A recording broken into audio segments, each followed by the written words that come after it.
Yeah, first I would just like to thank Jay for inviting Chris. I've been following Chris's work now for a long time, and it's been really nice to have discussions with him for the short time that I've got to introduce. He came to our studio yesterday and offered some really nice advice to our students. Chris has a beautiful way of drawing as story through a rich use of analog and digital techniques that all seem to connect to the land.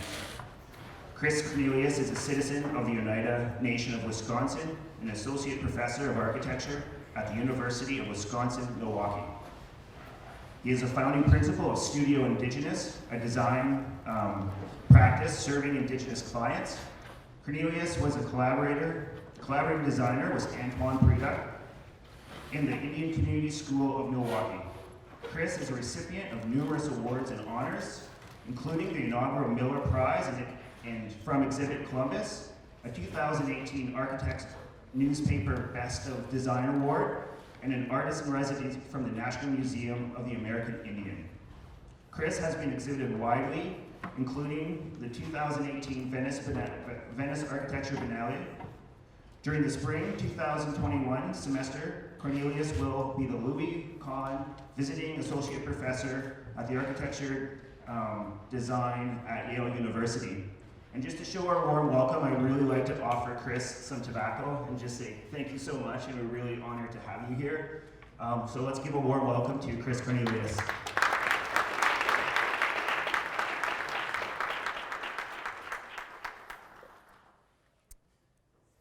Thank you for that great introduction.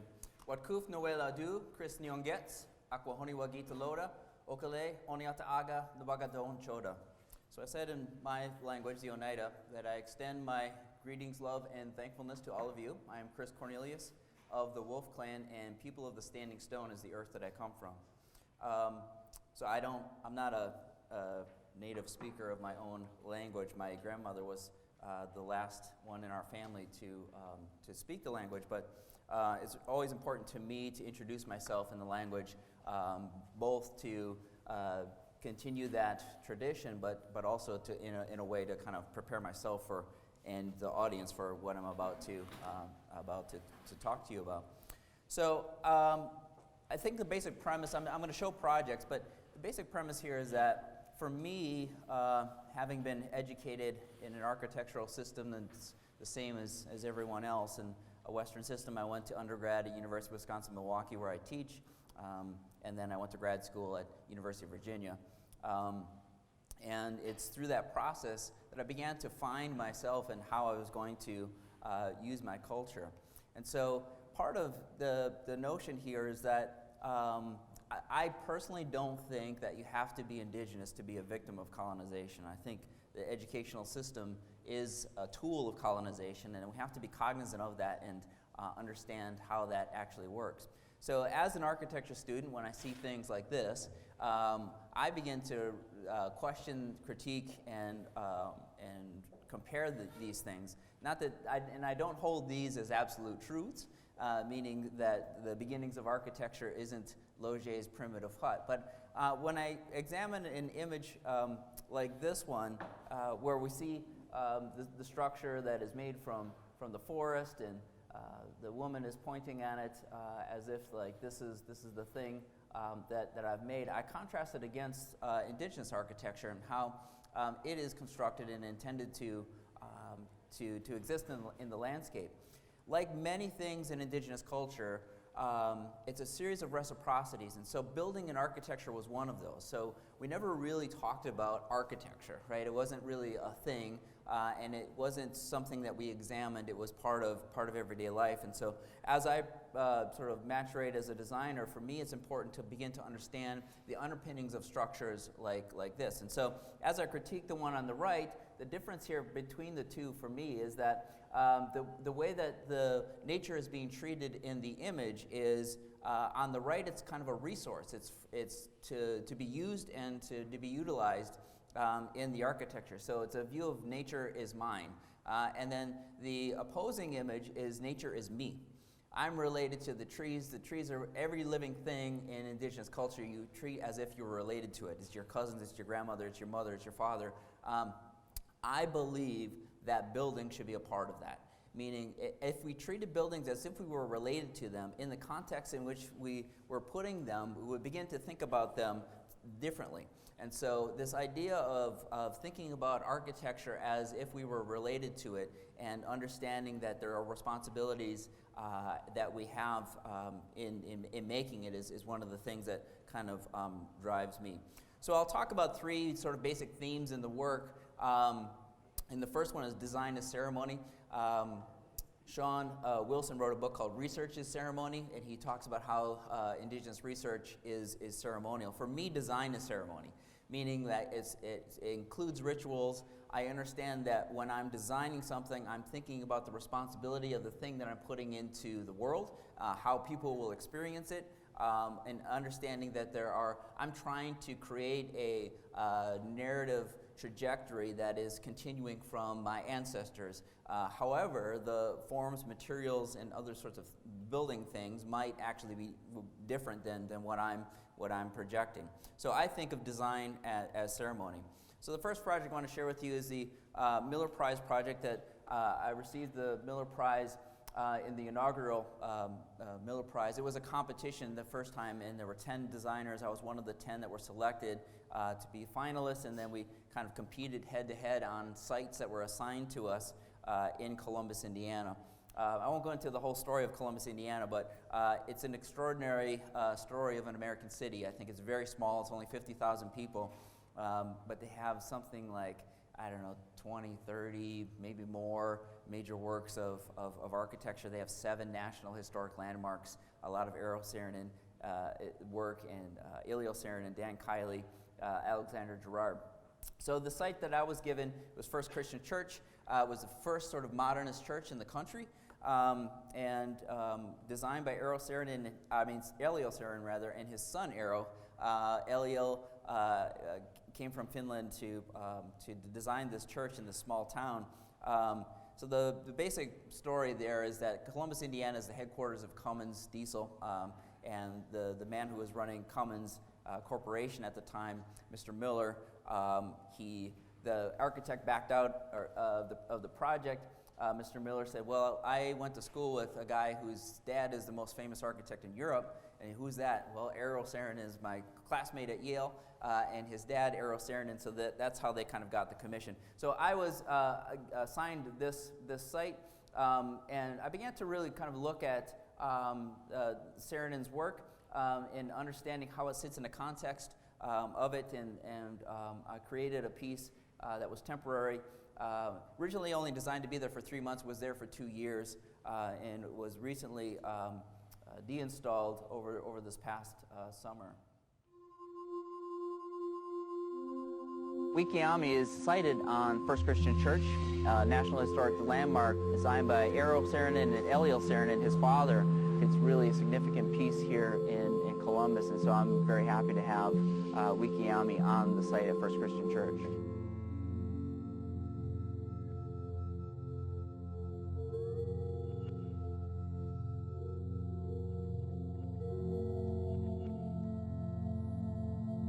Wigwam is the Miamia word for wigwam, which was a traditional dwelling of the Miami people. So I wanted to address the indigenous people of Indiana, particularly this area, and I wanted to make a structure that addressed how Native people see the world, see nature, see building. So what I tried to do was to look at the original wigwam structure. What are the constituent parts of that? Why did they use those pieces? So it was originally a round sort of structure that they used wood saplings that they put into the ground and then bent over to create a dome sort of shape, and then clad it with mats or bark. So what I tried to do is to look at how those original structures were made, and then to do that in a contemporary way using modern materials.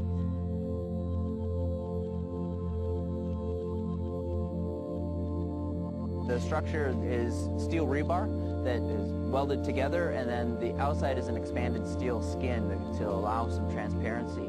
Sometimes it looks very veil-like. You can see right through it, and then different parts of the day when light is on it, it looks a little bit more opaque.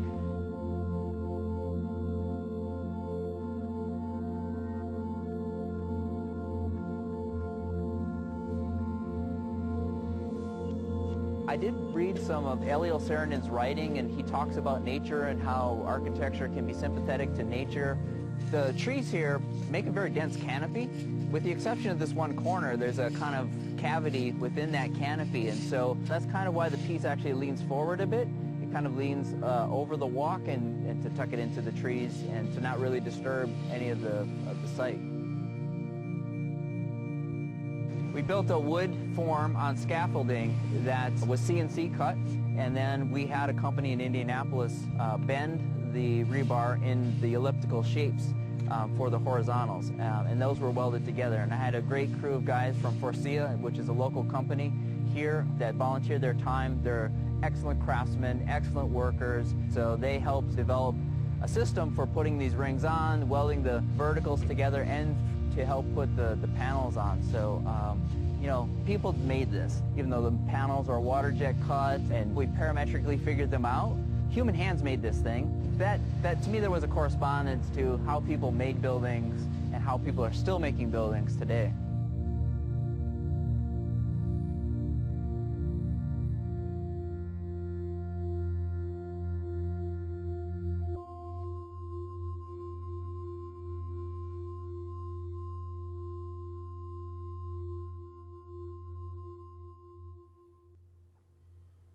So this was the first time I was asked to do an installation. I hadn't done any kind of installation work previously, but I think it was important that the people that selected the 10 designers to be a part of the Miller Prize included an Indigenous voice, and so I wanted to make a statement about that. And for me, the Wigwam becomes a land acknowledgement for people to understand. Like, a lot of people in that area did not know who was indigenous to that area. It was actually a bit of research that I had to do to find out that it is the Miami or Miami people that were indigenous to that area. And so they were Wigwam Building culture, a lot of Great Lakes cultures are Wigwam Building. For me, it was important to not represent or make a replica of the wigwam, but to understand how the thing worked. And so instead of bending things over, that's why I chose to bend things up and make this other form, and then to have the panels, which I call as feathers, have that a panelized system, an opening at the top instead of having a fire in it where the sun comes in.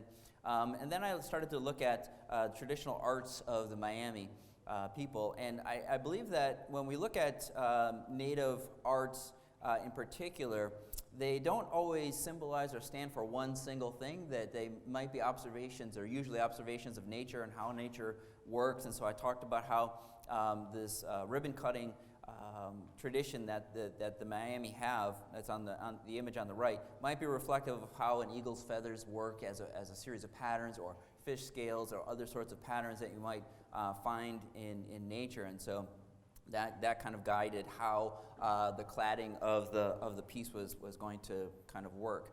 And then the siting of the project, Eliel Saarinen used this, so it took up an entire city block of Columbus because there's a church and a school, but everything in the design of it is ruled by golden section. All of the proportions are golden section, so many people look at the facade of the church and see that the cross is off-center. It's off-center because it aligns with the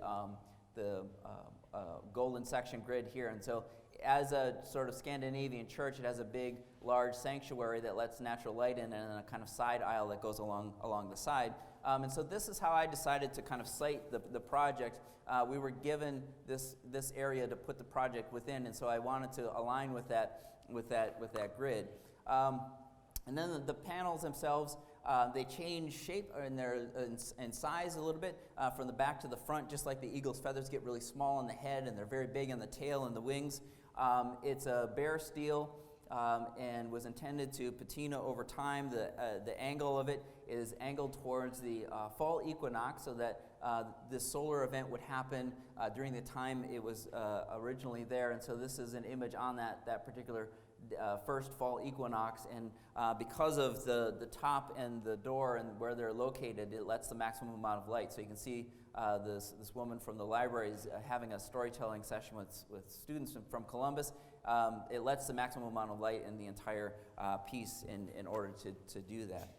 For me, I think that architecture can work and vibrate at a frequency that we don't understand. So for me, I like this image because I think about Wigwam having a conversation with Saarinen that we don't understand.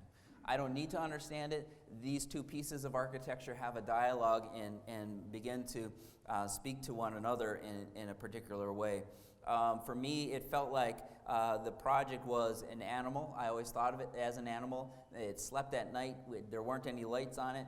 You can see on the left, this was its last spring, and so that's how I had originally sort of envisioned it, to have the oxidation on the steel. And then on the right, after a snowstorm, how it would gather snow. And to me, the image on the right, the things that I begin to think about and it reveals to me is like the piece itself is gathering snow like the trees. Right, we see snow on. We can see where the wind has put snow onto the piece. The other parts of it, it's not necessarily clinging to, but it had a life in Columbus, and I was very happy to have it there, and to bring this awareness of the Miami people in Columbus, Indiana. So before this project. At a time when I wasn't doing a lot of commissioned work, I kind of gave myself assignments, and I began to wonder about what if we started thinking about an architecture that was not made by people. We don't know who it's made by. We only know that the creators of the thing have a sort of tacit understanding of nature. And so I did a series of models. Most of them I call three-dimensional sketches, meaning they didn't start from drawings, they didn't start from ideas. And so I'm also interested in sort of decolonizing or desystematizing that methodology, right? Where we think of the thing, then we draw the thing, we hand those drawings to someone else, they build the thing, then people reflect on it. What if that process was more fluid and was full of reciprocity? So I decided to make these things basically based on natural ideas, and you'll notice that the scale figures, I only use animals and not people. I'm trying to suggest that we're not sure of the technology, the time frame, how these things were made, what they're looking at, and how they begin to work. But I was materially interested in using brass, bronze, copper, patinaing it, working with it, using moire patterns of screen. So this particular piece is patinaed in a particular way. And then I use these found boxes as if they were sites, because the site is usually given to us. We can't expand the site, we can't shrink the site. The sites are given to us, so I use this old sewing machine base to put this particular piece in. The one on the left, these two did start with drawings, and the drawings are below. The one on the left then, I did that one about 2011, and so when Wigwam, the Exhibit Columbus opportunity came up, I started to think, well, what if I made one of these full scale? And I thought about that particular one and making the feathers full scale and beginning to think about that. So this whole series, there's probably less than half, about a third of the models that I've made at that time. So they were a way for me to really quickly get these ideas out and to not really think about making metaphorical or analogical connections in the architecture. For me, sometimes that can be a little burdensome when dealing with indigeneity, right? If I'm looking at indigenous patterns, stories, the culture, the language, what if I broke myself from that and just kind of did what I wanted to do in, I'll call it a primitive manner, but when I say primitive, I don't mean unsophisticated. I just mean a very sort of raw way of understanding these pieces. So in 2018, I received an artist in residence at a children's literature garden in Wisconsin, just north of Milwaukee, where I'm from, just 45 minutes away. The proposal I wrote was to create an object called the Trickster, and so that it could be used as a way of understanding the trickster's role in indigenous storytelling. The trickster is usually an animal. Sometimes it's a phenomena or something else. It changes animals. Sometimes it's a rabbit, a coyote, other sorts of things, a fox.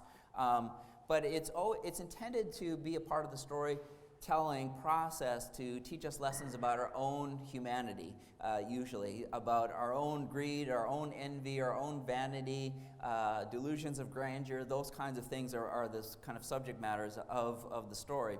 And so the piece that I created within the garden was one that I didn't give it a program. I didn't use any of these sort of indigenous forms. Its subtitle is "It's Not a Teepee," because while I was building this thing, everyone came by and asked me if I was building a teepee. I said it's not a teepee. But the piece itself really, for me, became a thing while I was building it. And when I say that, it's hard to describe how it started to communicate with me. How I started to build the structure. I harvested the trees on site, these ironwood trees, small diameter. They're super straight and very tall. The tallest ones that I used here, I think, are about 34 feet in length. And so if you think about that structurally, that's a 34-foot cantilever out of the ground, right? It's really quite amazing. And so it started to kind of speak to me in that way. So I used this model from the previous series as a kind of guide. I wasn't trying to make a one-to-one correlation. Again, I'm very interested in not making a thing. So I'll show you some drawings, but I make drawings, I make buildings, I make these things, I make models that are representations of the things, and I'm really interested in the dialogue of all of those things, informing each other, and not just being one-to-one, high-fidelity representations of each other. So you notice on the piece, I both in the model and the piece itself, I call it its regalia. I think architecture can have regalia, right? In a way, a regalia for indigenous people is really hyper-ornament, meaning it's not just ornamental and it's not just aesthetic. It might be about it being a trophy. It might be some significance. It might show your social standing.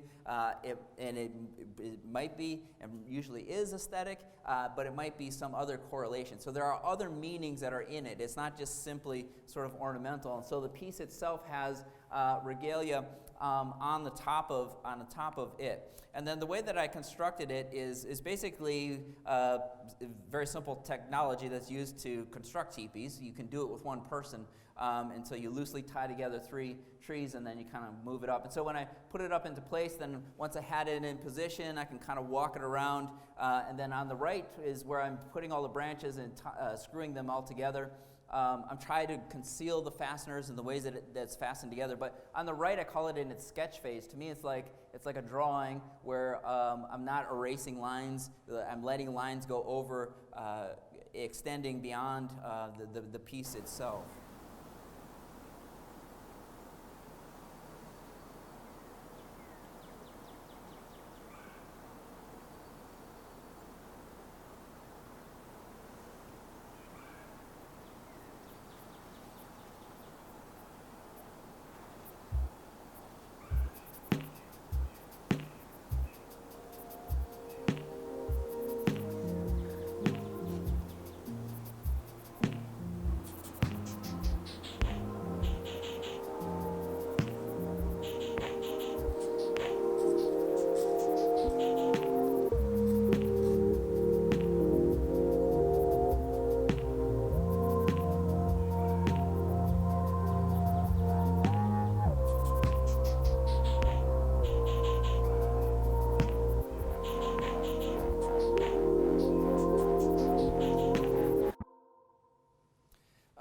So Spirit of Space, they're friends of mine, and if you know their work, they make films for Jeannie Gang, Stephen Hall. They're great friends to have. So they just said one day, well, Chris, we want to film this piece. And I said, oh, fine, it'll look great in the snow. But I don't tell them the story of the thing. What I really love about that particular piece is they started to reveal things about the piece to me through the filmmaking, and understanding things that I was doing intuitively, where like the connection between the regalia and the pine needles. I didn't even think about that, to be honest. I wasn't even thinking about that. So for me, it's a way of understanding that it is possible for us to cognitively connect to nature, and it's still inherent in us, all of us, that we can begin to pull those things out in the work. And so when they made the piece, and they just made this sort of 1-minute clip, and I called it its trailer. We haven't really made a sort of feature film out of it, but I also like the way that they filmed it as if they were going to scare it away if they got too close, right? You can see things coming into focus. So they're really great filmmakers, and I really appreciate the film because it helps me explain the project and understand the project in another way. So I was selected for an artist fellowship in the Milwaukee area, the Maryknoll Fellowship for established artists. There's 2 they give an established artist and 3 emerging, and I was one of the established artists. And part of that is to create a group exhibition. So I decided to make another Trickster. This one I call It's Not a Wigwam, because I think that, most people, non-Indigenous people, think of teepees and wigwams as the only kinds of Indigenous architecture, and so it's kind of poking fun at that. In this context, in a museum context, I was kind of excited about doing that, because for me, it's about the Trickster itself showing itself off and being very proud of having won this award and being a part of this group exhibition, and kind of filling the space with the other artists and having a presence in the museum. But it allowed me to expand both the sort of technology that of creating the thing a little bit differently, and then to kind of change the regalia. So this is me on a lift putting the copper mesh on. So the copper mesh, I sort of work in a particular way to get the patina the way that I want it, and then I cut it into usable sort of lengths that are 3 feet wide and pneumatically staple it on.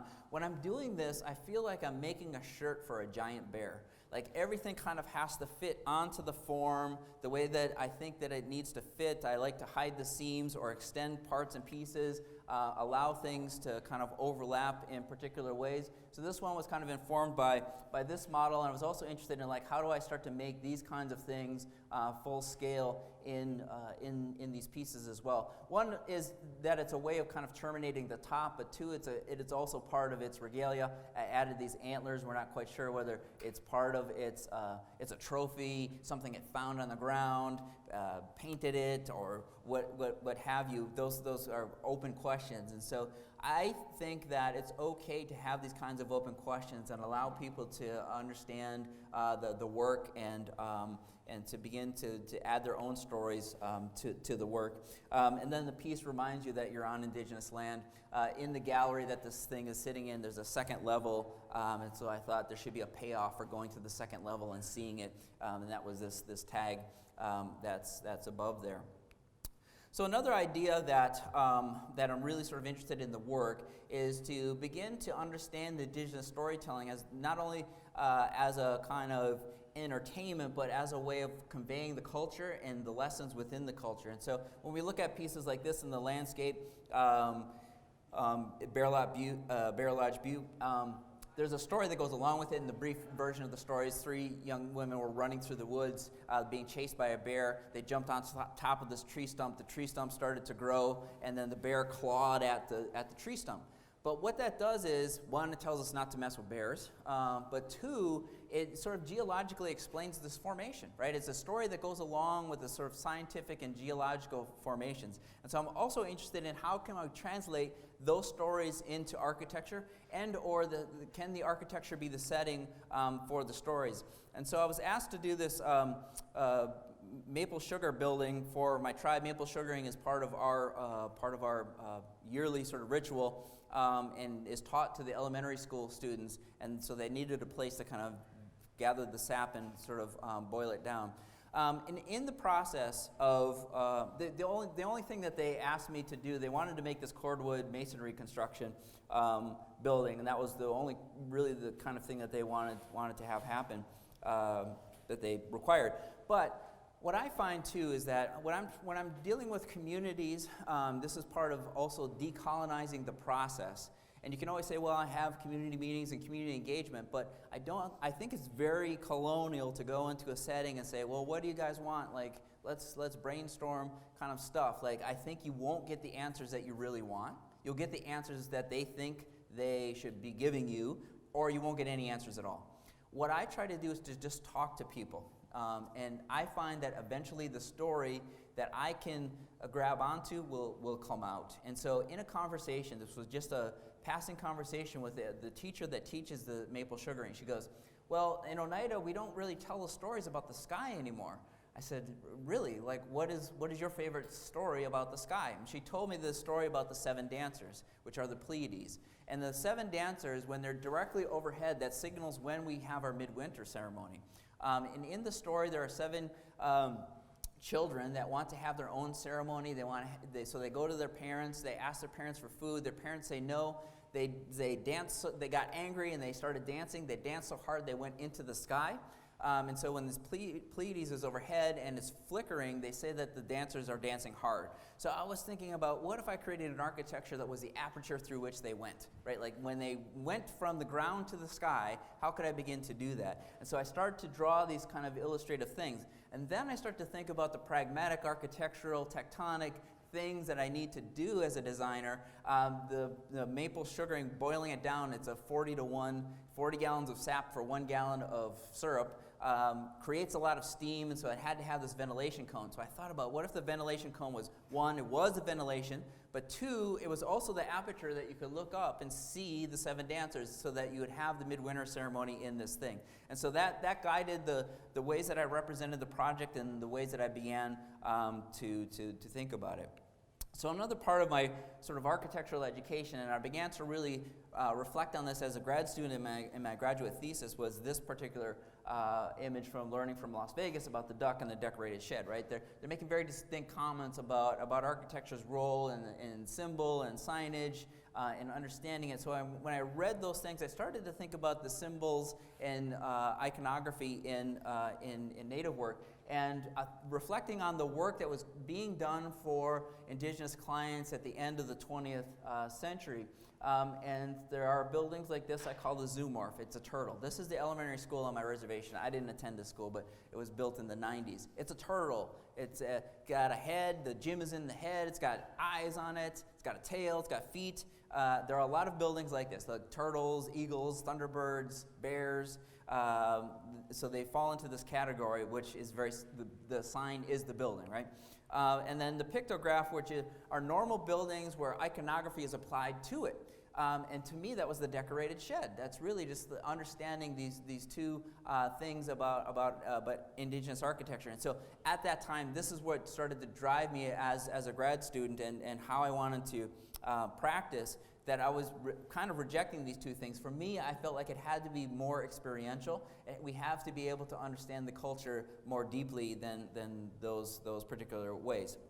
And so shortly after graduate school, I was asked to be a collaborating designer with Antoine Predock on the Indian Community School of Milwaukee.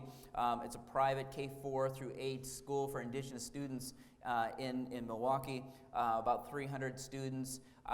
They selected Predock through an invited competition, and then they required an Indigenous designer to be on the team, so they contacted me, and I worked with Antoine. And one of the first things we did was I tried to explain to him that we're making a building for all 11 nations of Wisconsin, and while they have some similarities because they're all Eastern Woodland tribes, there are some differences. And so we decided to, instead of honing in on one particular culture, to find the cultural values that they shared. And then we created graphics that were associated with each of these values. And this one is dance. This one is about the moon and the reciprocity and cycles of the moon. And then we started to, we actually printed these out on transparencies. We made a light box, and we talked about each one of these and started to layer them in. And then we call them the laminates. The laminates then started to inform the program for the building. And so things like, and we also, along with the school, wanted to remove all these sort of institutional titles that are in schools, right? That's part of the colonization. Rhetoric is part of colonization, right? What you call something and what someone tells you to do something, and when someone tells you what style of architecture all it should be in the federal government is colonization, right? So we never call the place that they eat the cafeteria, ever. We call it feast. We don't call the place that you enter the lobby, it is community. The theater is drum. The stair that connects the lower grades to the middle school grades is earth to sky. And they still call those things today. And so at best, when you develop a story as a designer, the users and occupants of that building will take on that story and start to make it their own. And I'm happy to say that over 10 years, the building opened in 2007, so we're on 12 plus years, they still tell the stories about the architecture. And so the school itself purchased about 200 acres just southwest of Milwaukee. The building is from one end where the gym is to where the turtle is about a quarter of a mile. It's not just a school, it's a nonprofit corporation, and it's a center of community, so it has many uses. So part of that naming, we started to think about how students came into the building and left the building, what a significant thing that is twice a day. It's ritualistic, so it's migration. We call the entry migration. This is the second story, lets in a lot of light. We talked about how the roof form itself was like a cloud formation that was breaking apart and letting light in. And you'll see the tree columns that are there. The trees were harvested from the Menominee Nation of Wisconsin. They've always sustainably harvested their land. If you look at a satellite photo of Wisconsin, you know where Green Bay is. You look just a little bit north and west, you can see the rectangle of the Menominee Nation because they've always sustainably harvested their forest. So the trees were taken down through ceremony. They gave their lives to the school. They're white pines. Many of them are over 300 years old. So we talked about them as they hold stories. They hold stories of European contact, and so they're in the building to tell those stories. So you'll see them in the project. And then one of the other things that was significant is the places that people come together. We made these very large fireplaces because fire is a place of council where people are coming together, and they wanted to have this sort of sense of community. We kept the material palette very small, right? It's stone, concrete, copper, wood, basically throughout the entire project. This is a place called the Place of Nations, and so I designed these the custom furniture pieces here that are in this particular zone is an abstraction of the U.S. map, and this is the four corners where there's four sacred mountains that kind of come together, and so they're intended to nest and then to accommodate different seating postures of different sized people on the front and the back. So the second theme that I want to talk about in the work is, for me, drawing is medicine. Drawing is a way of understanding things that I don't understand, if that makes sense. Because I feel that this notion that as a designer you're looking at the blank page, nothing is going to happen unless you're actually drawing, right? Inspiration finds you working. And so I draw a lot in my sketchbooks. Oftentimes I just kind of riff on things. Ideas will always come to me if I'm drawing enough. If I begin to draw, and I think that we draw the way that we think, meaning like if things aren't quite resolved, we might draw very lightly. And then I decided early on, too, that I wasn't going to erase anything. I never erase anything in my sketchbooks. I just draw over it. And so you'll notice that some of these have notes in them. Some of them are about projects. Some of them are travel sketches. So when I travel, I like to draw quite a bit. It's ways of understanding and seeing things, because I think that the cognitive link between our hands and our brains is one that we have to begin to understand and not lose and to cultivate. So I sketch in the same sketchbook for 12 plus years. I've got almost 30 of these sketchbooks. And they became a thing where they started to have a life of their own. And so I created a drawing series that I call the Oneida Moon series. It's not that they're structures that are on the moon, they're based on the moon calendar of my tribe. And so many tribes and nations have a calendar that is associated with a new moon that happens. It might signal something in the environment, a ceremony that's happening. So for us, it's the first one is snow. In the new year, we're about to be in the maple syrup moon. So like when you harvest maple syrup, that's what's happening. So I challenge myself with these drawings to, again, I'm not trying to make it a metaphor or analog to that thing. What I am trying to do is to begin to understand those pieces. I won't get into the weeds about how I actually use the wind data of those months in the pieces. But what's important here is that I decided to set up a series of parameters that I wanted to work within. They all contain the same volume. They're all displaced from the ground. They all have a head piece, the way of addressing the sky. They have these antennae. They may or may not communicate with one another, and some of them have difficult ways of getting into them, which made me think of if you've seen the John Haydock sort of, the way that he talks about the work, and he talks about Peter Eisman, and Eisman tells him that it's not architecture because you can't get into it, and he says, no, Peter, you can't get into it. So I always thought about that, how Haydock was so really convinced by this thing, and it kind of drove him in a way. So the work is obviously influenced by Haydock, but for me, the way that Haydock used poetics, I'm using culture, right? For me, it's how I'm beginning to use the culture. Are there new ways for me to understand my own culture and how to translate that architecturally. So again, I'm using animals as scale figures. This one won a K-Rob Prize for Best Physical Submission. And so sometimes thoughts come to me. I was in the ways that they're displaced from the ground, I try to change. I started to think about, what if I made a structure that was just sticks? It was just like an intense bundle of sticks. Could I hold the building up? Does it harvest rainwater, and do I use that rainwater to irrigate the site that it's on? In the thunder moon, what happens if the clap of thunder happens at night while I'm sleeping? I need a device or an ear to be able to hear that thing. I started to think about the deer's ear and how a deer is actually a prey and needs to hear if predators are coming. So the ways that I draw these things too is that when things come into my mind, I put it on the page. I don't parse it, I don't censor it, I just put it in the page, because I think that as designers, we have to be able to, especially architects, I think, we have to begin to think about the representation of the thing having a dialogue with the object, right? Like in Robin Evans' book, The Arrested Image, he talks about how we see the designed object. He talks about orthography, perspective, and other sorts of imagery, but it's a one-to-one relationship, and I think that's actually a reciprocal relationship where the reciprocity can inform the designed object. So that's why I start to put these different things into it. And as I did them, I originally started to make digital models only to make the shadows correct on these drawings. So I decided they were all going to be elevation. But then I started to think, well, what if I started to render differently? What if I started to really think the same way digitally as I am in an analog manner? So the ways that I think about these things digitally has begun to inform the ways that I render and how I teach render. I teach representation. I'm currently teaching our second-year undergrads representation, and so I talk about this a lot, this idea that the representation has a dialogue with the work, and it's not just a passive thing where you're only representing the designed object, that the ways that we think about and conceive it can begin to do that. So the last thing I want to talk about is decolonization. What does that really mean?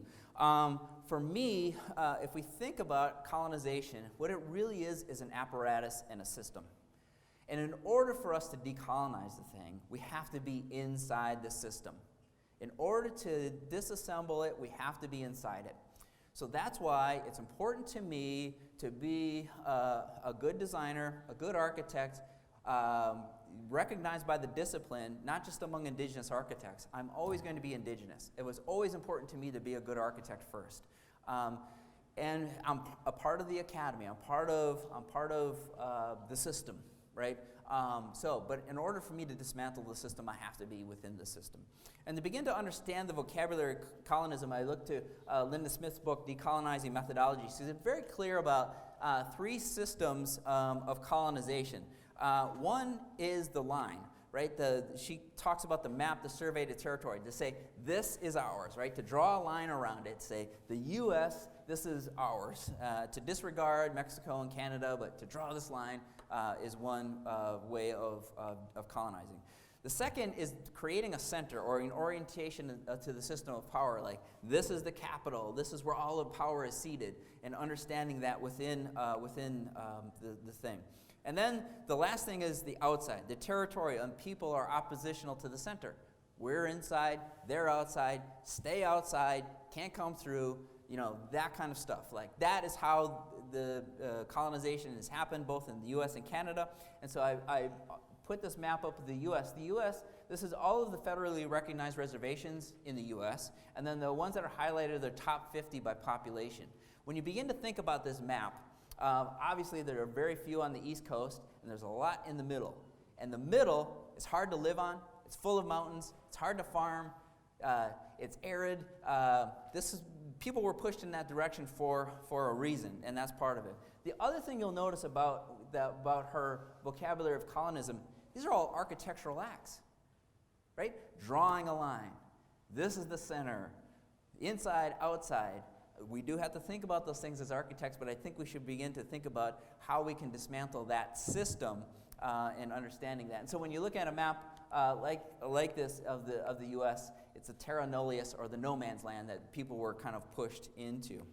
So I'll talk about this project. I was asked to do a kind of master plan on my own reservation. I don't like the term master plan. I haven't thought of a term to use instead of it, but I just don't like the term, so I just label it that. But what they asked me to do was this sort of transportation hub that was surrounded by food. And basically they have up here on the left would be a farming system, and then down here is where the elementary school. And so I saw this as the hub of food. The other thing that happened on our reservation is there's a state highway that actually runs right through the middle of it. I don't think that was an accident when it was made in the 50s. I think it was actually part of the colonization. It was a way to divide people. It's very hard to cross. When I was a kid growing up on the reservation, like our parents were like, don't ride your bike on the highway. Well, we had to ride a bike on the highway to get up to the hill, you know, to hang out with our friends. But so I proposed to make this pedestrian bridge to cross it in a way to kind of figuratively cross this colonization, to say, forget about your highway. We don't need the highway. And then I made the central fireplace because in our culture we talk about having a strong fire. If you have a strong fire, you share that fire with the community so that you make sure that everyone's fire is strong and to begin to understand that. And so this food center was the hub of it. This I do, however, I also think, because this was from my own tribe, I think that we shouldn't assume that all indigenous nations are beyond colonization. My own community really kind of didn't really accept the sort of master plan I was doing. When I showed them these images, they were like, well, I don't really understand it. Because what I wanted to do is, like, I hate the master plan things where like everything's like super rendered and like all the entourage is assuming that all these people are going to happen. I just wanted to make these basic elements of the pavilions, the fire, how you cross the freeway, and so. But they asked for the like hyper realistic images, and I said, okay, well, I'll do it. But so that's this one. But for me, I kind of, in some ways, I kind of reject it. I like this image much better because I'm just trying to distill it down into these basic elements. And I'm also trying to communicate to them what the plan is about, not just like this is retail, this is live work, this is pedestrian bridge kind of stuff. So I developed this comic strip with a young woman named Lucy, and Lucy happened to be my, it's not a coincidence, but I named her Lucy because that was my grandmother's name. And so to create this edible landscape, Lucy grabs raspberries on her way to school. As she's walking to school, she eats them, she holds on to some of them. She meets a hawk, and Hawk starts to talk to her, and she remembers seeing Hawk and how he relates to it, and she starts to think about these different ways that Hawk exists in the world, and so it starts to explain the forms that are made on this pedestrian bridge. So what I'm trying to do is to actually, in a subtle way and not overt, to begin to talk about indigenous culture as seeing abstractions in nature and then communicating those in the art and how those things actually work. To understand that as a system so that everyone can kind of buy into it. But when I do have these community meetings with people, when I bring the drawings into the community, I don't just like put them up and say, can you comment on these? I put sheets of acetate over them. I allow people to draw on them. And if they don't want to draw, they can write. And so one of the important things that someone said to me once was like, he just wanted a place where a lacrosse player could talk to a woman about her beadwork in the community. And so I put it into the comic strip. So I think it's also important when you're working with communities that you not only listen to them, but you give them back something visually to make them understand that you are hearing them. And so the comic book kind of allowed me to create the story about the master planning thing. So another issue of colonization, I was asked by the curators of the U.S. Pavilion, they had an online sort of collection of people, and they asked me to write something about citizenship. And so what I wrote about was how I'm a citizen of a nation that's a citizen of another nation, right? Like I'm a dual citizen, and how as that I have an ID card for my tribal ID, and then I have a U.S. passport. When in all reality, I really shouldn't need that passport at all. I should, because my ID is my federal ID, and I don't try to challenge too many people on that, but it's really kind of redundant to me that I have both of these things. And then I talk about the American Indians weren't considered U.S. citizens until 1924. 1924 was after World War I. My tribe has fought in every war since the Revolutionary War. We fought on the American side. We were the only ones in the Haudenosaunee. The Oneida were the only ones that fought on the American effort. The other ones protected their British trade agreements. So we fought in that war voluntarily. We helped George Washington survive Valley Forge. The Haudenosaunee Confederacy is basically, well, I should say the U.S. Constitution is plagiarizing the Confederacy. everything about it is a plagiarization. There is history that Franklin and Jefferson went to the Haudenosaunee and talked to them about their system before they started to write the Constitution. But my point is that my people were fighting with the U.S., even though we weren't even considered citizens, volunteering for these wars. In U.S. veteran demographics of minorities, Natives have the highest percent of participation of any minority in the U.S. That's astounding to me. And when we begin to think about the U.S. government's relationship with Indigenous people, that's kind of what I was talking about in that piece.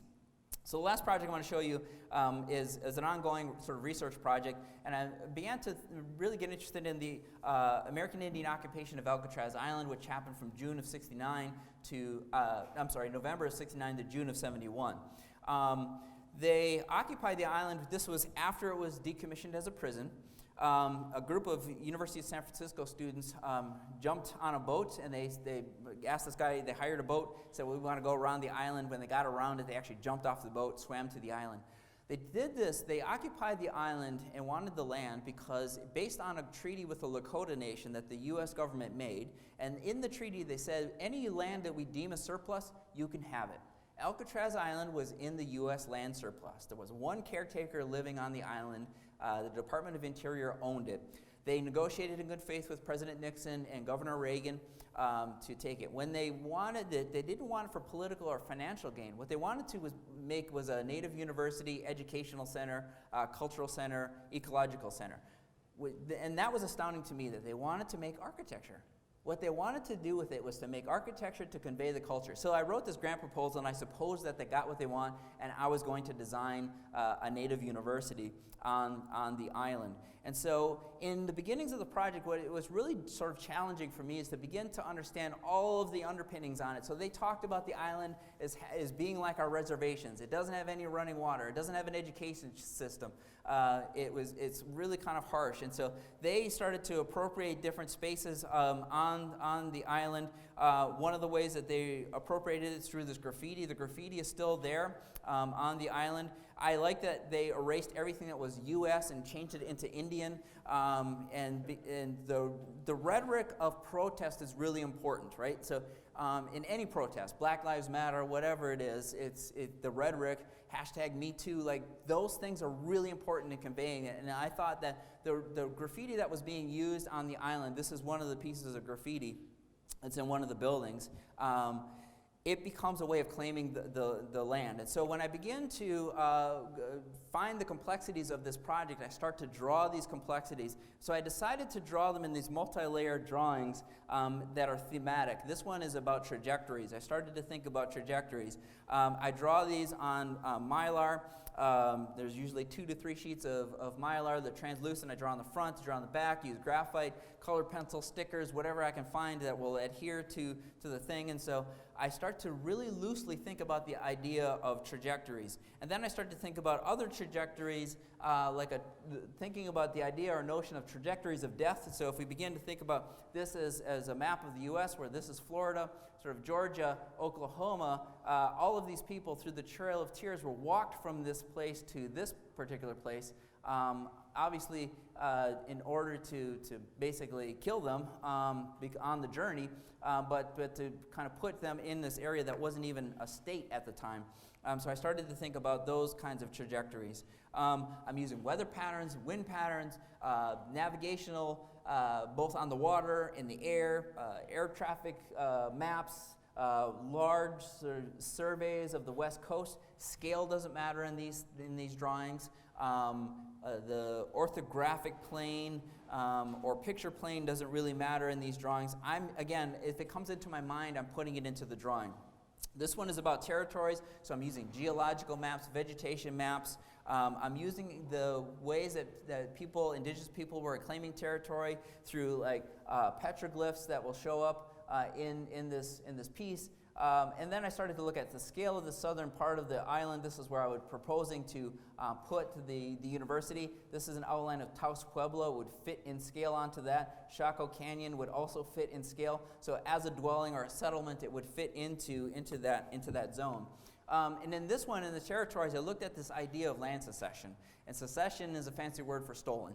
And I looked at both just because it was so large, South Dakota, and then Wisconsin because it's where I'm from. And then the South Dakota, this large area here was called the Great Sioux Nation. The federal government gave them this land. Then they came back and said, well, you can't have all of that. You can have this much.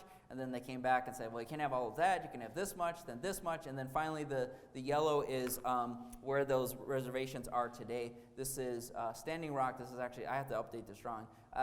This is where the pipeline comes through Standing Rock. And then in Wisconsin, my people, when we actually moved from New York State, northern New York is where we were indigenous to Wisconsin in the 1820s. Wisconsin didn't become a state until 1848. We purchased land with the Menominee Nation. The Menominee and Potawatomi were indigenous to Wisconsin. We purchased this much land. So this big part here is we purchased that. We paid for it. And we moved, part of us moved there. And then the government said later in the 1820s that you can't have that, you can have this. So we purchased that land. So then we're on land we paid for twice. And then they said in 1838 they made the federal boundary, again 10 years before it was a state, you can't have that. So we purchased this land, which is our federal boundary. We paid for that land 3 times and we don't own 100% of it. Because later on in the 1800s, the Dawes Act came in, the Allotment Act came in and said, well, we're going to give every tribal member land. What they didn't say is like, well, you have to pay tax on that every year, and if you sell it, it's gone. Our land base within the reservation at some point got down to like 10 or 20%. At this point, it's probably only about 40%, if that. And so I'm really trying to draw attention to that notion in this idea of territories. And then there's also this idea of settlements, Acoma Pueblo. Hashtag, we have to change the canon in architecture. This is the first American architecture. This is the first multi-story buildings in the U.S., Pueblos. First cities in the U.S., Pueblos. We don't even talk about that in architecture school. That's ridiculous. It's ridiculous. We don't even talk about that, right? We have to talk about that. We have to begin to change the canon of architecture and not to assume that this was some sort of weird frontier where classical architecture just landed on us, right? Chaco Canyon, the first masonry buildings in the U.S. Some of the first masonry buildings in existence. Masonry that rivaled what the Romans were doing, and there's no way they could have known what each other was doing. No way they could have known. Not only masonry, but round masonry buildings, right? Round masonry buildings that were associated with the ceremonies and understanding of the sun, the moon, orientation. This is a really important part of American architecture, and it needs to be saved. What's currently happening right now is the federal boundary that's protecting this is starting to get smaller and smaller and smaller and starting to encroach on it. You can kind of see here where just natural erosion is starting to destroy it. That needs to be protected. And we have to be talking about that in our architecture school. The ways that we talk about building technology, right? When we teach masonry to students, why aren't we talking about that? They figured out how to make openings. They figured out how to make lintels. They figured out how to make mortar and really beautifully crafted buildings. And we're not talking about that in architecture school, and we need to.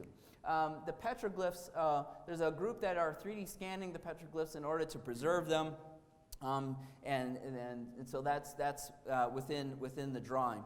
So one of the things that's also indexed here in the drawing is this 12/29/1890, and that is the massacre at Wounded Knee. And the term massacre is an understatement, and it's not the only one that happened in the U.S. So what happened on that day, the U.S. cavalry confronted a group of Lakota people that were having a ceremony. They were dancing. And they were dancing, so they're there with their rifles. These people are dancing. Their leader tells them to keep dancing. Keep dancing because their bullets can't hurt you. And they gunned 300 people down. Massacred, murdered. Now, 200 plus of these people are women and children. Most of the men were out fighting other cavalry members. This is the U.S. government. This is the U.S. government. This is the Army, U.S. Army. The one that won the Civil War. Why did we win the Civil War? They're so good at killing Indians. Then they buried them in the ground. This is how they're buried. Now, when the Dakota Access Pipeline comes through, same land. They have an archaeological report, and they're not just saying like, this is going to ruin the water, but our ancestors are buried in that land. They rejected the archaeological reports. That's why that's significant. And we have to understand and come to terms with that relationship. Now, obviously the U.S. Relationship with Indigenous people is not unique. It's the same in Canada, right? We didn't cross the border crossed us. It's the same thing. Our government, the U.S., never used the term genocide, ever. So I think that we have to have honest discussions about this in the ways that we're educated. If we're ever going to have any kind of dialogue or some sort of reconciliation, we need to have these tough discussions. And so for me, when I'm drawing these things, it's important for me to show this image, but not to add it into the drawing itself. I'm trying to communicate why it was so important to these particular individuals to occupy this island and to change the sort of dialogue of things. So in doing this, and this goes back to the reservation map that I previously showed, and so I like to use data and to begin to create forms, and I think it's a way of understanding data as if it were a story, right? It has factual truth. It's also biased. It can be politically biased. But so I looked at these 50 reservations by population, by area, and then by population, people per area. And so I started to think about other things that are in Indigenous culture and the ways that we begin to see things in the landscape, going back to the Devil's Tower thing, and then the effect that is termed pareidolia, right, where when you look at clouds, you see cats or whatever, but that was always a part of Indigenous culture. You see the landscape and you start to think about it as animals. And so I use digital tools to see the data. I won't get into the weeds of what I do, but it's basically like if I take the perspective of the sun and I see the object and it's cast into a shadow and made a form. It's like the shadow puppet where you're not really interested in the hands, you're more interested in the shadow and the effect that it has. And so I make them into forms, and reflecting on things like the Zuni, people have these fetishes. They're really small sort of things. They're animals that are important to you. You can hold them in your hand, keep them in your pocket. And so I made this series of data animals and 3D printed them. This is from an exhibition I had early last year at the University of Arkansas. And so the animals, some of them are black, some of them are white, like some are male, some are female. I'm not describing whether they have feathers or they have fur, but to begin to understand these as forms. And so the ways that these forms find themselves in the project is where I'm really kind of at the moment, is doing these form studies of the project and at the southern end of the island. So what I'm trying to do with this particular project, which is still in process, is to begin to explain how I think about Indigenous architecture and through this project. So the intent here is to kind of design this thing. I'm really interested in how can I make a building like an animal, really like an animal, not just like with the patterns on it and stuff like that, but like how can it inhabit this island like an animal? And how can I communicate that to others? Because I've been asked to write books about Indigenous architecture, and I didn't really kind of feel comfortable with like collecting 10 projects and talking about them and that kind of thing. But for me, it's in the work, and it's how I draw, it's how I think. So I teach my students how to draw like this, how to think like this. I don't teach Indigenous, specifically Indigenous content, so you won't see the titles of my courses having Indigenous content or my studios. What I do teach is Indigenous thinking, and we use other cultures. I think the methodologies can be applied to other cultures. So in the fall, I taught a studio on hip-hop. I see hip-hop as a culture. And how can we examine the culture and use these same exact tools into drawing the culture, understanding the culture, and how do we make a building that is about hip-hop? Sometimes I teach studios in African American neighborhoods in our city, Latin American neighborhoods in our city. I use the methodologies the same. So for me, it's a way of being able to step outside of it a little bit so that I can test what I'm doing in the studio with my students so that they begin to understand. So the ways that I draw, I have a very specific process. It's usually about a 2.5 week process to make these kinds of drawings. But the drawings themselves then start to inform the project and the ways that we see. right? And I feel like the projects come out much faster and much better, to be honest, after having drawn and examined a thing through that process. So I am interested in dismantling this apparatus of colonization and being able to kind of understand how I do that. And I have to do it from inside again. Like, I can't just critique it from the outside. Like, I've used this analogy before, like, if colonization is the Death Star, we can't just make a birch bark Death Star on the outside and it's like, we had a better Death Star. We can't do that. We have to be like Obi-Wan Kenobi. Get in the Death Star, dismantle the thing, and blow it up. So that's how I understand this, and I hope you enjoyed the work. Yabako, thank you.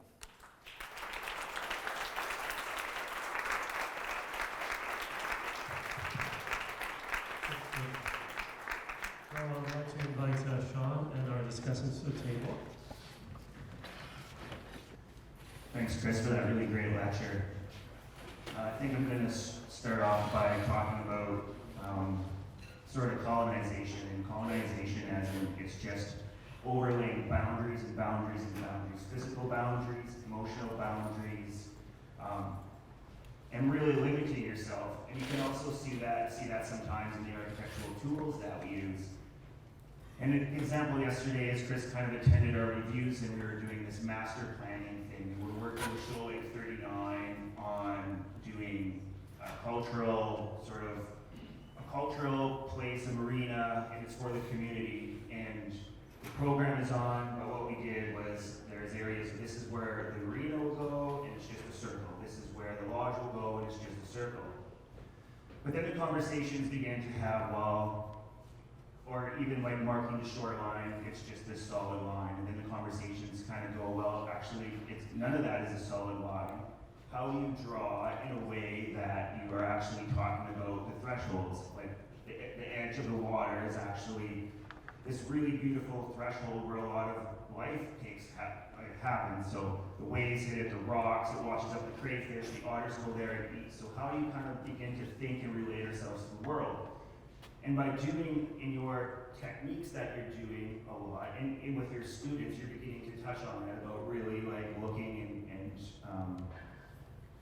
really looking and beginning to explore those notions. And I was sort of wondering, and then another question is that I get a lot of students because I do Indigenous design, and the question is, does a student need to be Indigenous to make Indigenous architecture?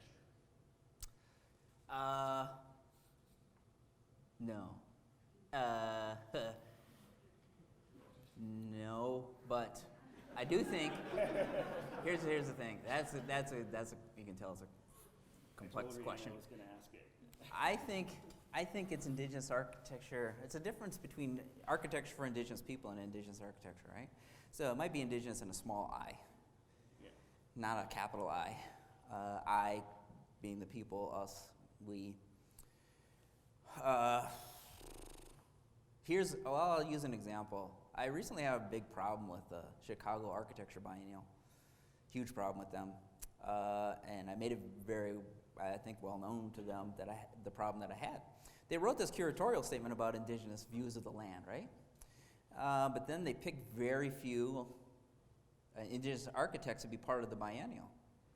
And I think they had no excuse for that, especially after 18 of us have been in Venice. An entire, Canada's entire pavilion was all Indigenous architects. So it's not, you couldn't say that you couldn't find Indigenous architects. What they did was they hired people that were not Indigenous, and then they partnered with an American Indian Center in Chicago, which I think is fine, but it perpetuates a paternalistic idea that Indigenous people can't make their own architecture, right? That we couldn't, and I'm not saying that I needed to be in the biennial. I think I should have been, but I didn't need to be in it. To be honest, as a test, Google Indigenous architecture. What are the top 3 images you'll see? It'd be like mine, and I think Ryan Gore's, right? Those will be the thing. Yeah, those will be the things that come up. So in that way, I feel like the biennial perpetuated the paternalistic idea. So we have to be careful about that. We have to be careful about non-Indigenous people doing it, right? Like I'll use this analogy, and just the analogy I'm using, so I don't want to like offend anyone. But we wouldn't ask a bunch of male architects to contemplate what it is to be a female in the profession. That's ridiculous, right? Like, but to even think about something like that is ridiculous. So why would we ask non-Indigenous people to do Indigenous things? So I think we have to be careful about that. I think that I think in general, Canada's way ahead of the U.S. in this regard. But when I'm working in communities and collaborating with people in Canada, they're very clear about nothing about us without us, right? There's like, you have to, if you're doing something Indigenous people have to be involved in it. But I think that architecture there's no reason why architecture for Indigenous people shouldn't be done by Indigenous people. So in some ways it shouldn't be a question, right? Like, yeah. But I do think as an Indigenous designer, we have to hold on to onto that. Now we do internally with other Indigenous designers, we critique each other, and I do things that other people don't do, and like Patrick Stewart and us are like, we have a respectful dialogue with one another about these topics, because some of them see my work as not being Indigenous enough because they don't see patterns and things, and don't see eagles and whatever else. But so I have specific thoughts about that. But I think it's really what Indigenous architecture is. It also, you need to not think of it as a type or a style. It's a way of thinking, right? And so all of us can come to the table. All Indigenous designers can come to the table and have that dialogue and understand that. Yeah.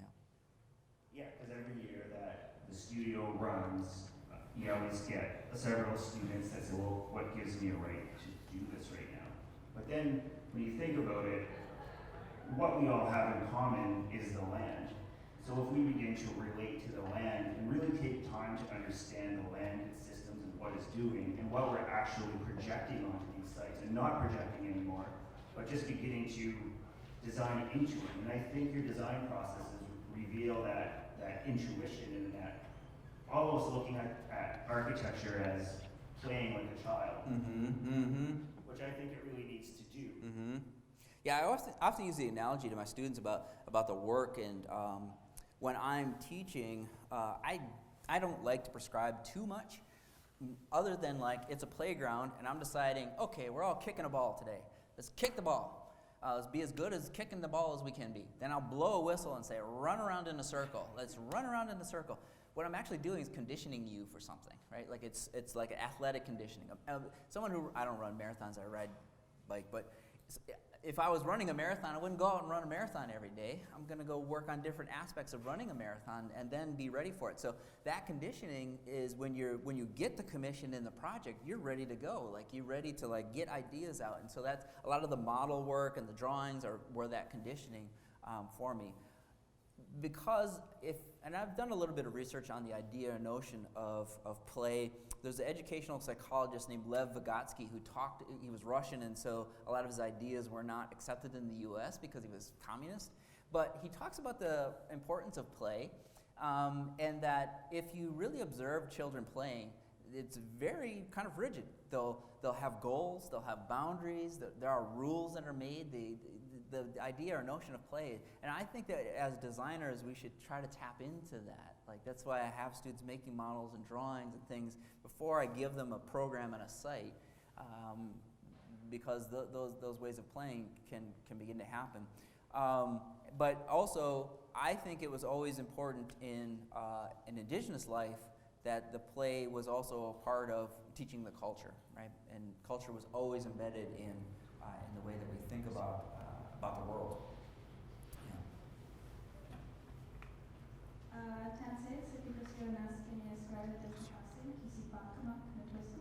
Hi, my name is Rihanna Marasti. I am a first-year Master of Architecture student. I am Cree from Fairlands First Nation, which is a remote community off the North Shore of Reindeer Lake in northern Manitoba.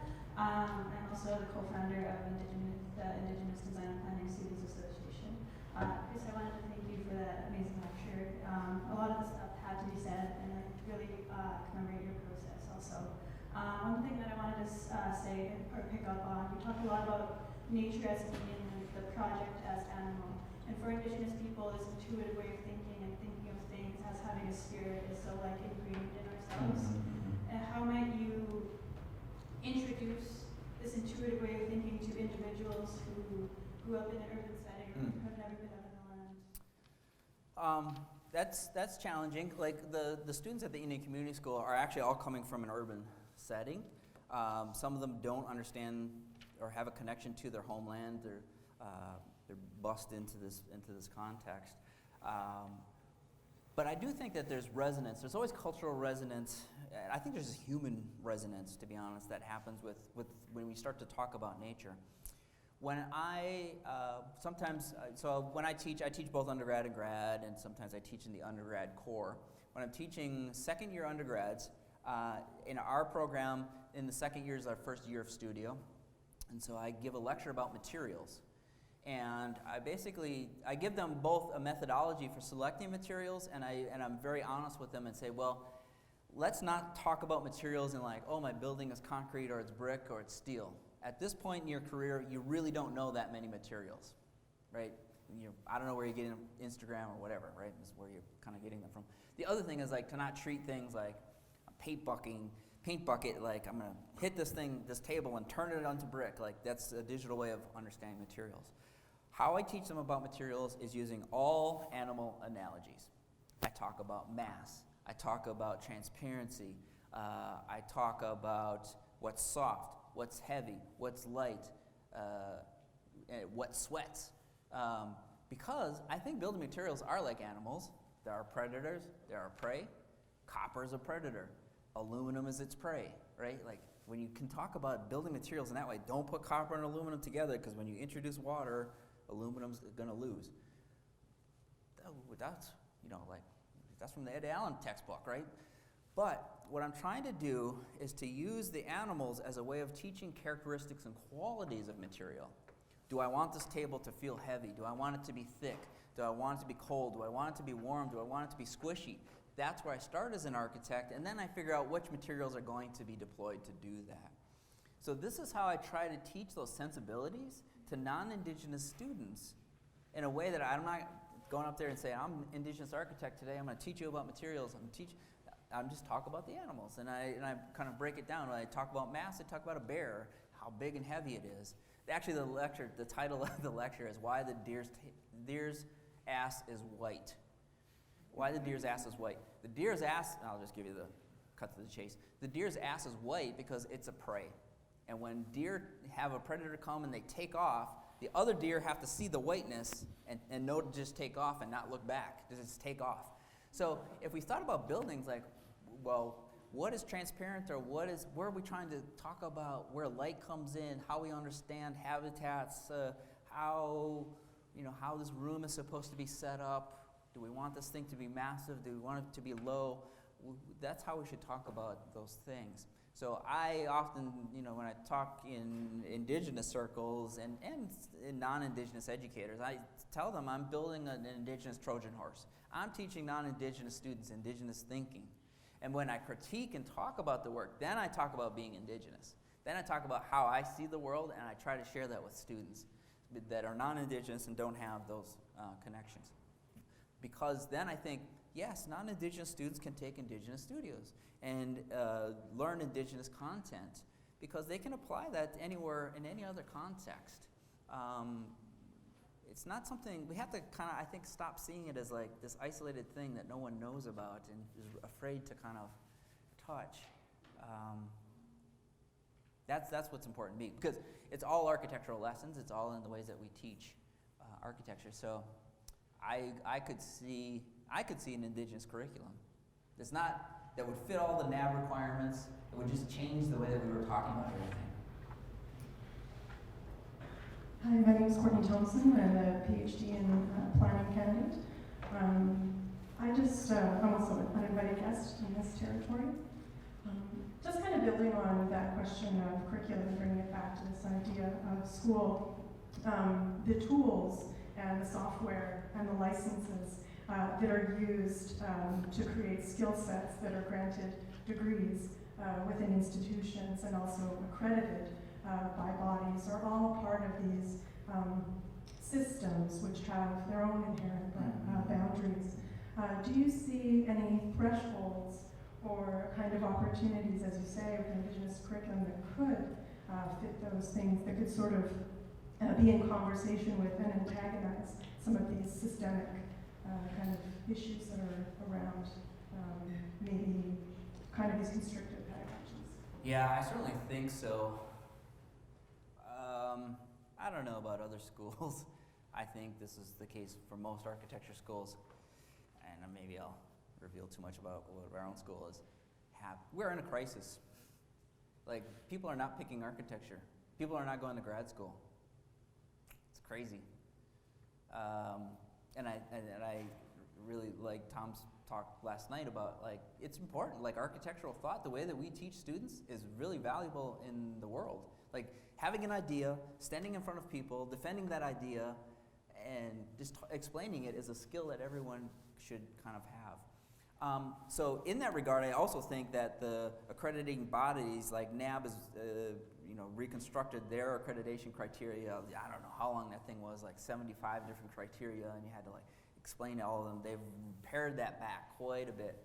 And I think if we started to pare things back, I think the accreditation is a system of colonization. Like, it's trying to get everyone to think the same way. So that retreat, I think, is initially like, how do we get other people into the profession? But in reality, it's an opportunity for us to start to question what criteria should be used and how do we measure them, right? And not everyone is going to meet them, and some people will exceed them, but not everyone's going to meet them. And as a school, we are trying to accommodate graduate students that might have other life experiences. They don't want to do thesis. They just want to work in the profession, get a license, or there's others that want to expand what they do as a student. We're trying to accommodate that and sort of develop a curriculum that is a little bit more about that. I wish it was a little bit less like requirement-based and criteria-based and more about responsibilities. You know, I've always been a person of like, I try to teach students responsibilities instead of like making rules. You can't use this, you can't use that. Like, this is why you wouldn't do that, right? My culture would tell you a story about it, and whether you got it or not, that was up to you, right? It was up to the individual. We might see those days, meaning like we might see an accreditation that is a series of criteria that then the visiting board comes and says, well, we're here to interpret whether you're meeting that criteria or not. I think there are alternate methodologies that can be used to think about those kinds of things. And to me, that's Indigenous thought, right? It's a way of thinking about it, but it's not like foreign, it's not like exclusive way of understanding the world through criteria and checklists. Like, I couldn't give you a checklist today, like, here's how you do Indigenous design. You gotta do these 10 things, right? That's not kind of how it works.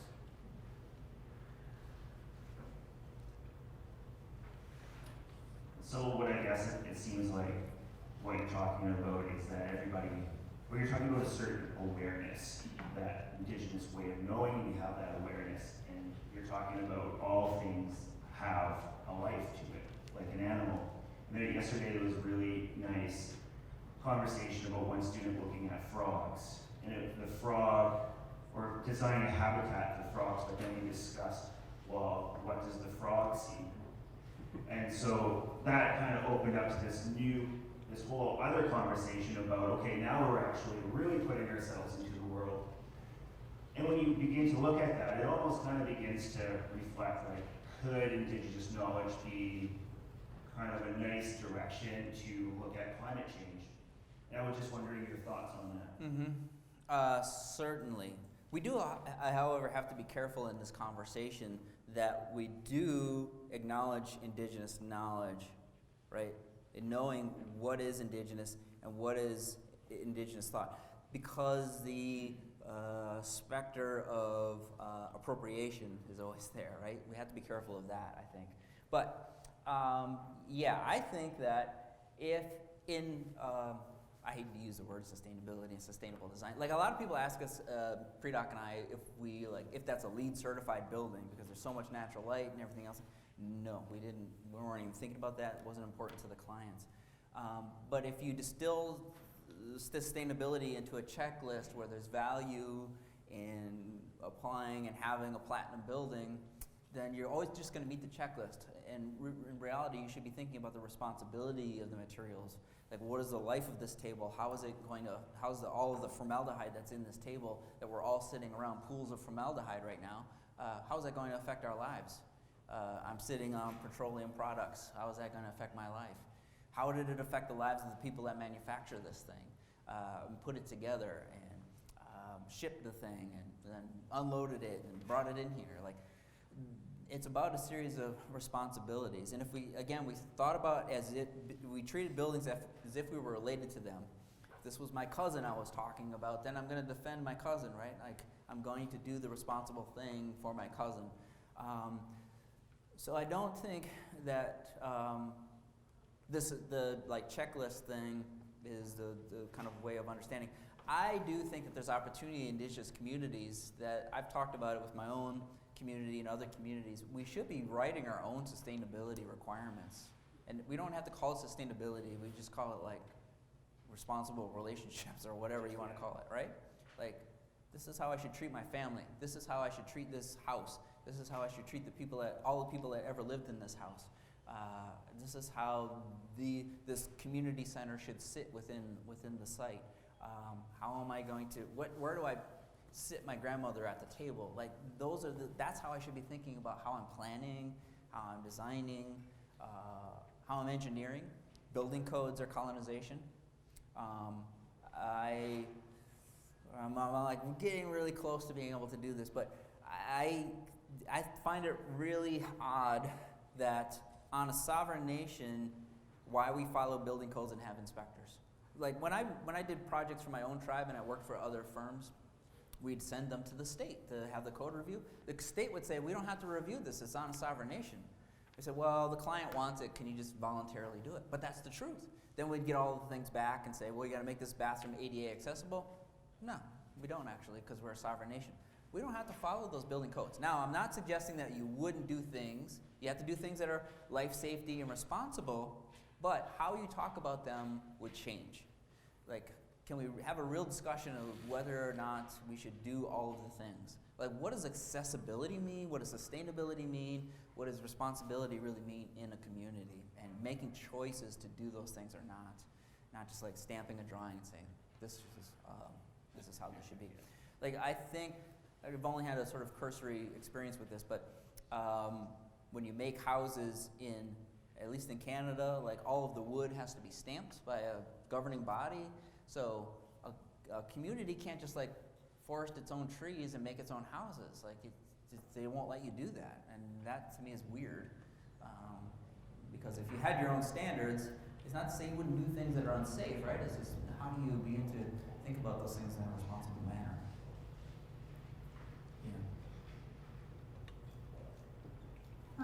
So the next thing that I would like to bring up, I like what you said about the sustainability. I read something actually. I was actually reading Supergrass, and one thing that Robin Malcolmer said is that in our Indigenous languages, we don't have a word for sustainability. We only have words that say things that represent all things in creation. We don't have a word for sustainability. I just wanted to reciprocate that.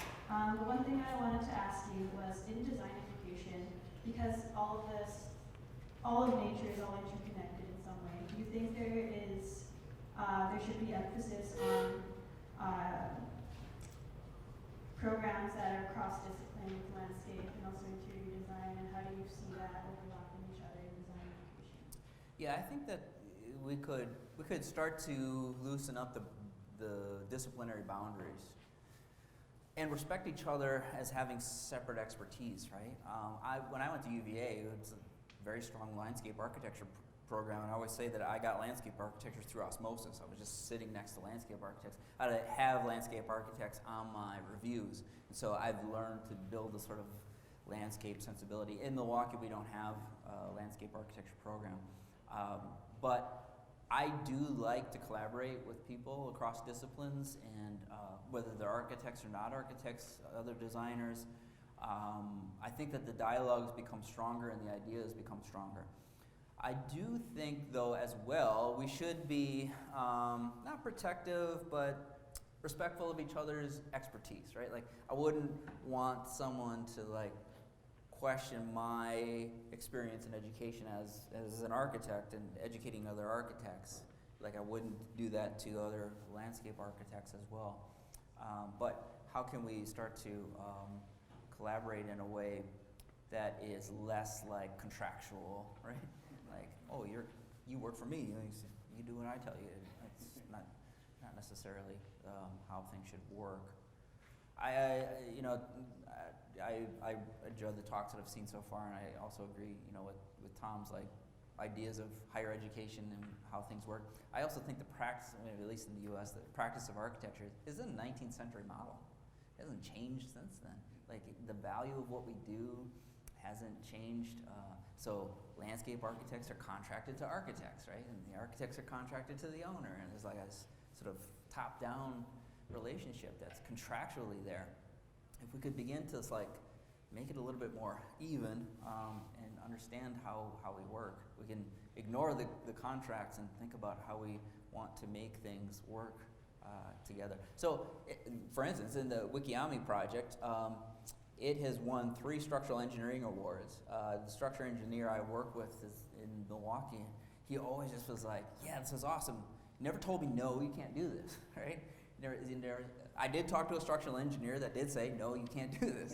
And so I found the one that said yes, and that was a really interesting dialogue. And I didn't produce any drawings, like construction documents, because I was building it. I gave the 3D model to the structural engineers. They used the 3D model, and then they gave us drawings back. Those were really some of the only drawings produced. But that was an interesting sort of dialogue for me to have with this instructional engineer. I felt like we were having a conversation, and it wasn't about, no, we'll make this work. It was a conversation about, well, I need to make some changes to make some sort of things. And then those conversations actually made the projects better. I found like when you're having those kinds of conversations, projects usually get better, not worse.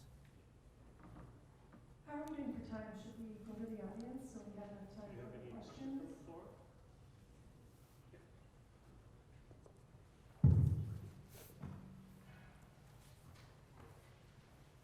Before I have a question, I'm not really sure if I have a question. First of all, many thanks for blasting this oxygen, in this room. It's always hard doing the presentation in a late afternoon. Fantastic, really was eye-opening. Not really sure if you're aware of that. When you present, was my feeling you perform. I saw this in the video first, in front of your work, the way you use your hands, and here in the room, the way you use your hands and your head and your body to present your work, it's fascinating. Maybe it's a banal question. Do you practice this in front of a mirror before you go into a classroom? Because, it's so obvious. It's complex and complete. Yeah. And also when you produce your work using your own hands, craftsmanship seems to be very important. Both. And first of all, do you practice this? And maybe another question, and I was asking Tom as well last night. I liked very much, the anarchy he applied, not respecting the hierarchies. That was great, but at the same time, you are talking about higher education. What's lower education? What's the opposite? I don't know. Maybe it's a language problem, as you can hear, I have a strong accent, I have a German background. What's lower education? Yeah. That's an interesting question. I'll go to your first question. The answer is yes, it is a performance. I only practice it because, I give Sean asked me this, I probably give the same lecture about 6 to 12 times a year. I've been very fortunate over the past 4 years to be kind of in demand. All my lectures that I have booked this semester are all in Canada this semester. But I know I teach this to my students, and I'll say it for the students that are in the room. Yes, it is a performance. So you see what I'm doing right now? Right now, the way that I speak about my work, how fast I talk about it, how slow I talk about it, if I take a pause, what I'm about to say is important. is naturally, being gestural is natural for me. I think this is an important thing.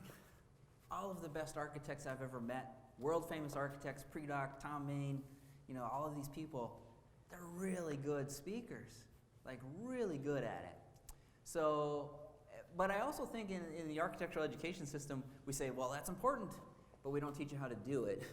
I try to teach my students how to do it. Like I also teach a course about representation and the theory of representation, and one of my lectures is about presentation. And I talk about how I talk about the work. So I'm going to pull the curtain almost all the way back. So the little bear thing that comes up, right? I didn't even talk about it. But the point is, that's at a point in my lecture where I kind of need to wake you up a little bit, maybe, and change things. So it's important the way that we do talk about our work, because our work is so important. And in the end, that's all we have, right? So I think that in order to get the message across, there is some performance quality.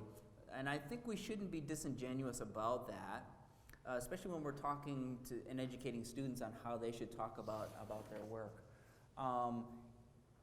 People that really know me, I'm a very introverted person, super introverted.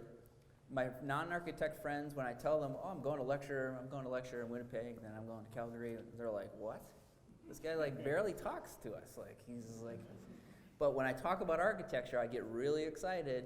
And so it's always been a gift, I think, that I've been able to do that, right? And so I take that gift very seriously. At the same time, so I'll tell you exactly what's going on in my head. This is an Indigenous struggle. How much of my culture am I going to reveal to non-Indigenous people? And I just decided I'm not going to reveal what my grandmother told me about this whole situation that I'm talking to you about.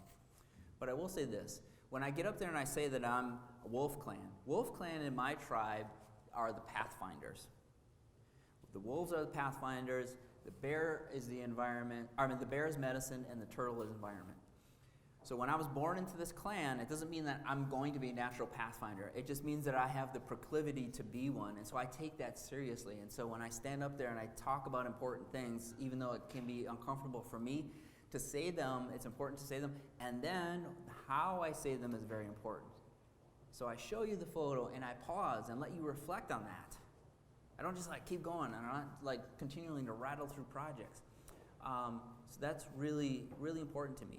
The performative part of it, and when you get the opportunity to talk about your work, it's okay to think about it as a performance, I think. But I don't stand in front of the mirror and do this. I get enough opportunities to do it, to do that. Your second question was about High and low. Oh, the low education. That's actually a good point. What is low education? Shouldn't education be education? Well, life is education. I think that's a really interesting point. But I don't like the low-high term. But I do think what we do as educators and as students, investing your time into this thing that you're doing is important and valuable. But it's not any more or less invaluable than life experience. Everyone still has life experience that they bring to the table. So it's all education. But that's a really interesting observation, is to say, what is low education? Yeah. I don't think Indigenous people would normally say that kind of thing. Can't think of anything where we make sort of hierarchies like that. Yeah. You're a storyteller. And architecture is story. And so, but it's a story that sometimes only architects can understand. So, as the university here is doing more work with Indigenous communities, we want to make sure that we include them as part of the story. And with your experience working with communities, I was sort of wondering what ways we can tell or we can have them be a part of the story as we continue to do work with them. Mm-hmm. It's important to understand the context in which you're stepping into. I think that we also can't assume that every single Indigenous person knows everything about being Indigenous. Like, it's not like our life, right? But I also think, like I mentioned, even when I'm working with communities, I try to figure out how can I speak to them and do things with them that are not like, I'm not coming in with a PowerPoint and like asking a bunch of questions.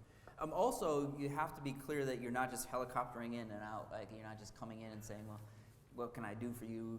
And then I leave, and then I come back with a model and a thing, whatever. But I think it's just about engaging people, and don't be so stressed out about like, oh, I gotta figure out what this project is about and ask all these questions.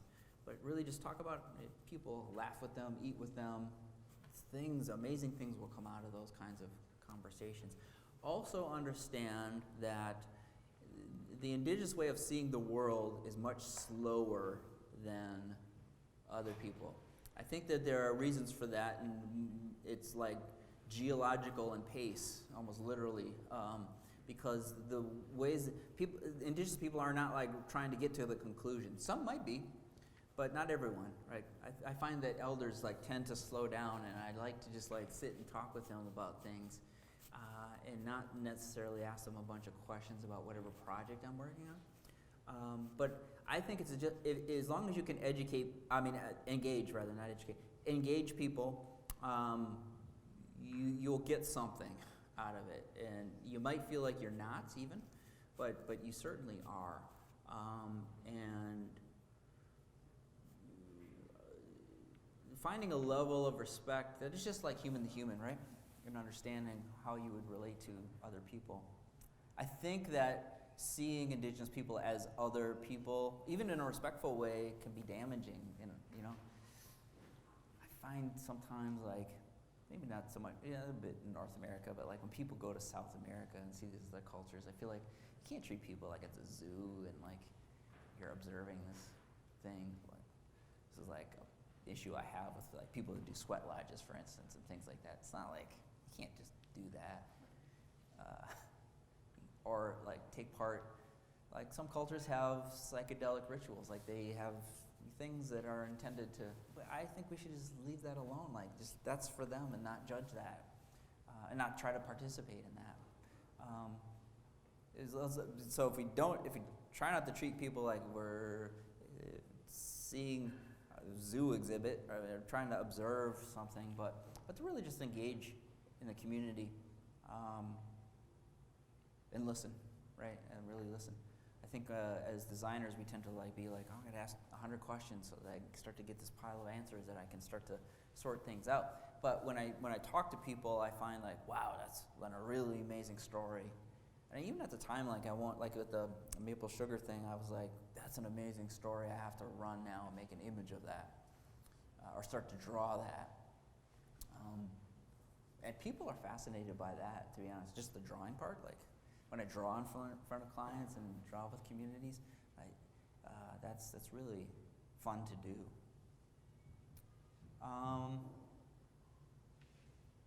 Yeah, it's hard to like, again, I can't like give you a checklist, right? No, To do that, but I think this sort of understanding that you're listening more than talking can be very valuable.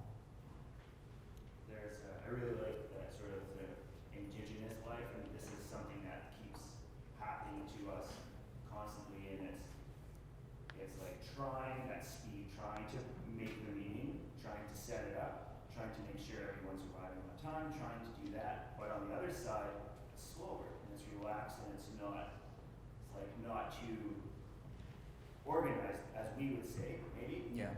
But it always works out really well. So the other day we were going to a community, we were driving, and I get a phone call and they canceled everything, but then someone just called me and said, oh no, come in, we'll just go to the chief. So we meet with the chief.